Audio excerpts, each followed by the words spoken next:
Well, we've celebrated Christmas and all its famous characters from angels to shepherds. And now for our final episode of Behind the Scenes with the cast of Christmas, we welcome the most exotic actors of this drama. Ladies and gentlemen, I give you the Three Wise Men. Welcome. Thank you so much for coming. Welcome. Well, I'm sorry, I wasn't expecting a fourth magi.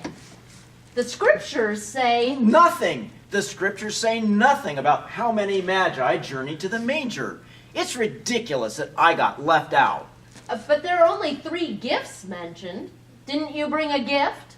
Yes, but gold is expensive. Melchior and I went in halfsies. Ah, so you acknowledge the historic names given. Melchior, Balthasar, and Caspar? Well, since the names are fictional, I wanted Melchior, but I got Caspar. And what are you called? I'd rather not say. I named him Fred. Fred, so humiliating when my ancient Persian name actually... Oh, stop your pouting. At least you were there to see something completely new. Right. Do you know how boring the stars are? Beautiful, but boring. Every night, the same old, same old. And our book of prophecy said that when there is a new... And we mean new. A new king born, there would be a new and brighter star than ever. And that would be the sign. That's why I signed on. I needed something new in my life. Something bigger than me. Something that would blast me out of the everyday. Something. You see, Fred here was our cheerleader. In fact, he might have been the first to see the star. Now, could it have been a comet or a meteor rather than a star? We've heard that malarkey. It didn't really matter what it was, but it was. And we were hell-bent. We were very anxious to follow wherever it led. Right. Straight to Jerusalem and the villain King Herod. Yes, I told you they'd put that in the scriptures.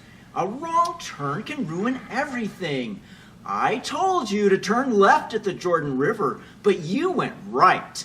Well, at least Herod knew the name of the town where Jesus was to be born, which is more information than you had. So pipe down, Fred. The trip is unimportant. It's the destination that matters.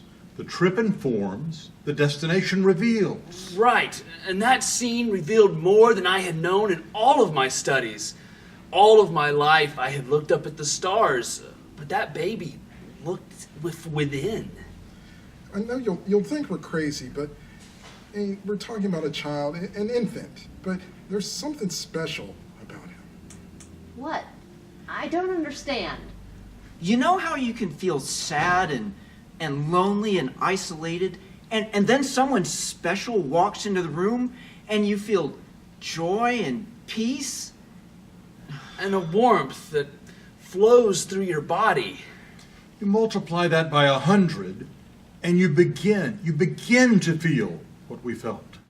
Yeah, we can't explain it. We just knew. I told them to be careful with the gifts, not to give them to just anyone, to be careful. But we knew the gifts were for him. Gold, frankincense, myrrh, all precious, all destined for some use beyond our knowledge. I wish I could have been there with you. It must have been difficult to leave his presence. It was, but we went home another way, just like God's plan. What do you mean? God found another way to reach his children, a new way. Yes. And that has been our point all along. God's new way.